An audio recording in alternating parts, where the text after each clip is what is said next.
Il s'est réveillé plus tôt que d'habitude. La maison était silencieuse, enveloppée dans ce lourd silence, qui n'existe qu'avant que le monde ne commence son rugissement quotidien. Une lumière faible et grise filtrait à travers les stores, traçant des rayures sur le plafond uni qu'il fixait. Il sentait un poids familier sur sa poitrine, une pression lourde et invisible qu'il portait depuis des années, un fardeau devenu si constant qu'il avait presque oublié sa présence. Il avait vécu d'innombrables jours comme celui-ci, des jours où le simple fait de sortir du lit semblait monumental. Il avait essayé de l'ignorer, de le refouler, de prétendre que tout allait parfaitement bien, que la vie d'adulte était censée être ainsi. Mais ce matin était différent. Le poids n'était pas seulement une douleur sourde, c'était une certitude écrasante. Il savait, avec une clarté à la fois terrifiante et électrisante, que quelque chose devait changer. C'était une décision calme et résolue qui a fleuri dans le silence de la pièce. Les années de désespoir silencieux s'étaient finalement coalescées en un point de focalisation unique et indéniable. Ce ne pouvait plus être sa vie.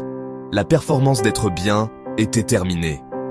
Le rideau devait tomber, et il devait tomber aujourd'hui, maintenant, dans cette pièce silencieuse et solitaire. Il pensa à son propre visage, celui qu'il évitait dans le miroir. Il savait ce qu'il verrait, les profondes rides de fatigue gravées autour de ses yeux, la pâleur de sa peau, la légère courbure vers le bas de sa bouche, devenue permanente. Son reflet semblait raconter une histoire d'occasions manquées et de rêves abandonnés. Une voix dure et critique résonnait dans son esprit, son ton acerbe et impitoyable. « Tu as raté ta chance, il est trop tard pour toi. » C'était une voix qu'il connaissait bien, la bande-son de ses angoisses et de ses regrets. Elle était forte, elle était persuasive, elle était implacable dans sa campagne pour le maintenir petit et bloqué. Pourtant, sous ce cœur assourdissant de doute de soi, une autre voix chuchotait. Elle était fragile, presque inaudible, comme un signal lointain luttant pour percer le statique. Cette voix disait quelque chose de tout à fait différent. Elle disait « Tu peux encore choisir ». C'était une vérité simple et profonde qu'il avait ignorée pendant des années. La voix était délicate, facile à écarter, mais elle semblait indéniablement réelle. C'était la dernière braise de son véritable moi, luisante faiblement dans l'obscurité, attendant un souffle d'air, un scintillement d'attention. Ce matin, pour la première fois depuis longtemps, il décida de l'écouter. Il finit par se lever du lit et sortit. L'air froid du matin fut une gifle cinglante sur sa peau. Le trottoir était humide de la rosée de la nuit, brillant sous les premiers rayons du soleil. Il commença à marcher sans destination précise, ses pieds avançant en pilote automatique. Chaque pas qu'il faisait semblait atterrir sur le souvenir d'un choix qu'il regrettait, d'un chemin non emprunté. Chaque souffle qu'il inhalait était un rappel brutal du passage incessant du temps, des secondes, des minutes, des années qui s'étaient écoulées entre ses doigts, pendant qu'il était distrait par le rythme monotone de la survie. Son esprit, maintenant complètement éveillé, commença à passer en revue l'inventaire des déceptions de sa vie. Il pensa à son travail, un emploi qui payait les factures, mais affamait son âme. C'était une cage construite de confort et de sécurité. Ses barreaux dorés par les promotions, un salaire stable, mais une cage quand même. Il pensa à ses relations, celles qui étaient passées d'une couleur vibrante à un gris terne parce qu'il n'avait pas eu l'énergie de les entretenir. Il était devenu un fantôme dans sa propre vie, présent encore, mais absent en esprit, regardant les conversations se dérouler autour de lui sans y participer réellement. La solitude n'était pas liée au fait d'être physiquement seul. C'était l'isolement profond de se sentir invisible et inaudible, même entouré de gens. Le dialogue interne était brutal, un florilège de ses échecs perçus. Il se rappela l'idée d'entreprise qu'il n'avait jamais lancée, paralysé par la peur de ce que les gens penseraient. Il revit le visage d'une personne pour laquelle il aurait dû se battre, mais qu'il avait laissé s'échapper parce que cela semblait plus facile que d'affronter un conflit potentiel. Ce n'était pas seulement des souvenirs, c'étaient des fantômes qui hantèrent ses heures d'éveil et ses nuits blanches. C'étaient les voix qui chuchotaient « Tu n'es pas assez bon, tu n'es pas assez intelligent, tu n'es pas assez courageux ». Sa promenade sans but l'avait mené à un petit parc de quartier. Le soleil était maintenant plus haut, projetant de longues ombres sur l'herbe verte. Puis, il l'a vu. Un petit enfant, pas plus de 5 ans ou 6 ans, courait sur la pelouse. L'enfant courait avec une sorte d'insouciance téméraire, les bras tendus comme pour embrasser le vent, un large sourire intrépide plaqué sur son visage. Il n'y avait aucune gêne, aucune hésitation. juste une joie pure et sans mélange dans le simple acte de bouger. Soudain, l'enfant a poussé un cri fort et perçant de pure joie. Ce n'était pas un cri de douleur ou de peur, c'était le son de la vie elle-même, explosif et sans filtre. Ce son, ce seul cri joyeux, a traversé le brouillard de ses pensées comme un coup de tonnerre. C'était si inattendu, si brut, que cela l'a sorti de son monologue intérieur. Pendant un instant fugace, il a ressenti une envie inexplicable de rire avec l'enfant. Le son a vibré à travers lui, délogeant quelque chose au plus profond de son être. C'était comme si un sort avait été brisé. À cet instant, le filtre gris et lourd à travers lequel il voyait le monde s'est brisé. Il a vu le vert vibrant de l'herbe, a senti la chaleur du soleil sur son visage et a entendu la vérité simple et puissante dans le cri de cet enfant. La vie, dans sa forme la plus pure, était encore possible. Il s'est lentement dirigé vers un banc de parc vide et s'est assis, le bois frais et solide sous lui. Il a pris une profonde et longue inspiration, la première véritablement profonde qu'il sentait avoir prise depuis des années. Il a rempli complètement ses poumons, retenant l'air un instant, avant de le laisser s'échapper dans un long soupir lent. Il a fermé les yeux, coupant le monde extérieur et tournant son attention vers l'intérieur. La voix dure et critique était toujours là, mais elle était plus faible maintenant, noyée par l'écho persistant du cri joyeux de l'enfant. Il s'est concentré sur l'autre voix, le murmure calme et plein d'espoir qu'il avait entendu plus tôt ce matin-là. Il a parlé à cette petite voix fragile, non pas à voix haute, mais avec toute la force de son intention. Il lui a fait une promesse. Il a dit « Aujourd'hui, je commence ». Ce n'était pas une grande déclaration grandiose. Ce n'était pas un vœu de conquérir le monde ou de tout réparer magiquement du jour au lendemain. L'architecture du changement, 3 changements d'état d'esprit concrets. Assis sur ce banc, il comprit qu'un grand plan ne mènerait qu'à l'accablement et à un nouveau cycle d'échecs. Le changement devait être bâti sur une fondation de petits changements d'état d'esprit, gérables et non sur une fantaisie de transformation du jour au lendemain. Le premier changement était de passer de l'espoir abstrait à une conviction concrète, ancrée par un succès minuscule et réalisable. Il ne se concentrerait pas sur le fait de devenir une nouvelle personne.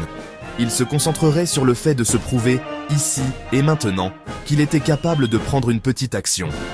C'est le passage du souhait à l'action du rêve à la preuve. L'objectif est de créer une preuve, aussi petite soit-elle, que vous pouvez vous faire confiance pour aller jusqu'au bout. Le deuxième changement crucial était de modifier ses habitudes en changeant son langage. Pendant des années, son monologue interne avait été dominé par la phrase « Je ne peux pas créer d'entreprise. Je ne peux pas me remettre en forme. Je ne peux pas renouer avec de vieux amis. » Il prit la décision consciente de bannir cette phrase de son vocabulaire. Il la remplacerait par « j'essaierai ». Ce n'est pas seulement un jeu sémantique, c'est une reprogrammation fondamentale de l'approche du cerveau face aux défis. « Je ne peux pas » est une porte fermée, un verdict final. « J'essaierai » est une porte ouverte, une invitation à expérimenter. Cela recadre l'échec non pas comme une fin en soi, mais comme un point de données sur le chemin de l'apprentissage. Le troisième changement d'état d'esprit était de rechercher activement et de célébrer les petites victoires. Ses précédentes tentatives de changement avaient échoué parce qu'il cherchait toujours un résultat massif qui changerait sa vie. Quand cela ne venait pas, il abandonnait de frustration. Cette fois, il changerait la mesure du succès. Une victoire n'était pas de perdre 20 kilos. Une victoire était de faire une promenade de 10 minutes. Une victoire n'était pas d'écrire un livre. Une victoire était d'écrire un seul paragraphe. Et après chaque petite victoire, il prendrait un moment pour la reconnaître consciemment. Non pas avec une récompense somptueuse, mais avec un moment de reconnaissance interne. Je l'ai fait. J'ai tenu ma promesse envers moi-même. Cela crée un élan et nourrit la confiance de la base. Ces 3 changements, ancrer la conviction dans un petit succès, changer le langage pour ouvrir des possibilités et célébrer de minuscules victoires, forment un cadre puissant et actionnable pour le changement. Il ne s'agit pas de trouver de la motivation, il s'agit d'en générer. La motivation n'est pas une cause de l'action, elle en est un résultat. En faisant un petit pas, vous créez une petite victoire, ce qui génère un peu de motivation, ce qui rend l'étape suivante plus facile. C'est le moteur simple et puissant de la transformation personnelle, de l'intention à l'action. Il est rentré du parc non pas avec un sentiment d'euphorie débordante, mais avec une tranquille détermination. La vision grandiose et paralysante d'une nouvelle vie avait disparu. À sa place se trouvait une question claire et simple. Que puis-je faire tout de suite ? La première action concrète fut d'écrire. Il trouva un vieux cahier poussiéreux dans un tiroir, ses pages jaunies par le temps. Il l'ouvrit à une page vierge et, avec un stylo qui sautait au début, nota 3 choses. Pas 3 objectifs de vie, mais 3 actions simples et indéniables qu'il pourrait accomplir avant la fin de la journée. Elles étaient presque risiblement petites. 1. Marcher 30 minutes. 2. Lire 10 pages d'un livre. 3. Appeler un ami à qui je n'ai pas parlé depuis des mois. C'était tout. Marcher ne nécessitait aucun équipement. Lire 10 pages n'était pas intimidant. Passer un appel téléphonique, bien que stressant, était réalisable. Ce n'étaient pas des tâches qui révolutionneraient de sa vie au coucher du soleil, mais elles étaient tangibles, elles étaient mesurables. Elles représentaient un départ définitif du cycle de la pensée passive et un premier pas dans le monde de l'action. C'étaient ses premières preuves qu'il pouvait tenir une promesse envers lui-même. Après sa marche de 30 minutes, il a mis en œuvre la deuxième action, célébrer la petite victoire. Il n'a pas attendu une sensation de changement profond. Au lieu de cela, il a simplement fait une pause et a fait le point. Il a remarqué la sensation de ses jambes, vivantes et picotantes. Il a remarqué que sa respiration était plus profonde, plus ouverte. Il est retourné à son carnet et a noté cette simple observation. J'ai senti mes poumons s'ouvrir. Ça m'a fait du bien. Il s'est alors permis un petit sourire sincère. Ce n'était pas une récompense, c'était un acte de renforcement. C'était lui qui disait à son cerveau « Tu vois ? Nous l'avons fait, et cela a créé un sentiment positif. Refaisons-le. » La troisième action, passer l'appel, fut la plus difficile. La vieille voix de la peur hurlait. Il ne voudra pas de tes nouvelles. Ce sera gênant. Il a pris une respiration, s'est souvenu de sa nouvelle règle. J'essaierai, et a composé le numéro. La conversation a été un peu hésitante au début, mais elle s'est ensuite ouverte. Ils ont ri d'un vieux souvenir. Ils ont fait un plan vague pour se revoir bientôt. Quand il a raccroché, le sentiment n'était pas celui d'un triomphe monumental, mais d'un soulagement tranquille et d'une connexion. C'était un seul fil de connexion humaine, rétabli. Ces 3 petites actions, marcher, lire et appeler, sont devenues les briques fondamentales de son nouveau chemin. Elles étaient petites, mais elles étaient réelles. L'ascension lente et invisible. Les jours qui ont suivi n'ont pas été un montage fluide de succès. La transformation n'a pas été un événement spectaculaire. Ce n'était pas du jour au lendemain. C'était une ascension lente, laborieuse, souvent invisible. Il y a eu des matins où le poids sur sa poitrine semblait aussi lourd qu'avant. Le chant des sirènes des vieilles habitudes était puissant. Il trébuchait souvent. Il manquait un jour de marche. Un calendrier sur le mur montrait une série de X, puis un jour laissé vide. Il choisissait de faire défiler son téléphone au lieu de lire ses 10 pages. La honte et la voix dure et critique revenaient en force. « Tu vois ?» raillait-elle. « Tu ne peux jamais t'en tenir à quoi que ce soit. » Mais quelque chose était différent cette fois. Au lieu de se laisser dérailler complètement par un faux pas, il avait un nouveau protocole. Il a appris à pratiquer l'autocompassion. Il reconnaissait l'erreur sans jugement. Il se disait « D'accord, c'est arrivé, je suis humain. Quelle est la prochaine bonne action que je peux entreprendre ?» Il n'essayait pas de compenser en marchant pendant 1 heure. Le lendemain, il reprenait simplement sa marche de 30 minutes. La constance n'est pas une question de perfection. C'est la grâce avec laquelle on se remet de l'imperfection. Lentement, péniblement, il a construit une routine. La marche matinale, entrée dans le carnet, 10 pages de lecture. L'après-midi, minuté pour 30 minutes de travail profond sur son projet. Le soir, une brève entrée de gratitude dans son carnet. Ce n'étaient pas des exploits héroïques, c'était de petits dépôts, constants, dans le compte bancaire de son futur moi. Ils semblaient insignifiants un jour donné, mais leur effet cumulatif était profond. 1 mois plus tard, il sentait une différence tangible. Une force tranquille se construisait en lui. Il avait plus d'énergie, une vitalité stable et calme. Il rit davantage, un rire profond et authentique. Son travail s'améliorait, plus de concentration et de clarté. Les gens autour de lui ont commencé à le remarquer. Un collègue, tu as l'air positif. Un vieil ami, tu ressembles à ton ancien toi. Quand on lui a demandé ce qui avait changé, il n'avait pas d'histoire dramatique. Il a juste souri et dit « J'ai commencé petit ». Le pouvoir d'aujourd'hui. La transformation n'était pas un conte de fées, c'était un exercice d'ingénierie. C'était un processus lent et délibéré, bâti sur une série de choix quotidiens. En y repensant, il comprit 3 leçons claires. La première leçon était que la douleur n'est pas seulement quelque chose à endurer, c'est un puissant catalyseur. Votre douleur la plus profonde pointe souvent directement vers ce que vous devez changer. Au lieu de la fuir ou de l'engourdir, vous pouvez apprendre à l'écouter. La douleur est une boussole. Laissez-la vous montrer où vous devez aller. La deuxième leçon était que les petites actions cohérentes sont infiniment plus puissantes que les grands gestes incohérents. Un plan détaillé et parfait que vous ne commencez jamais n'est qu'une rêverie. Une petite action, répétée avec une cohérence imparfaite, crée un élan réel. L'objectif n'est pas d'être impeccable. L'objectif est d'être implacable dans votre retour sur le chemin. Cherchez la constance, pas la perfection. La troisième leçon était le pouvoir de vos propres mots. Remplacez « je ne peux pas » par « j'essaierai » et plus tard par « aujourd'hui ».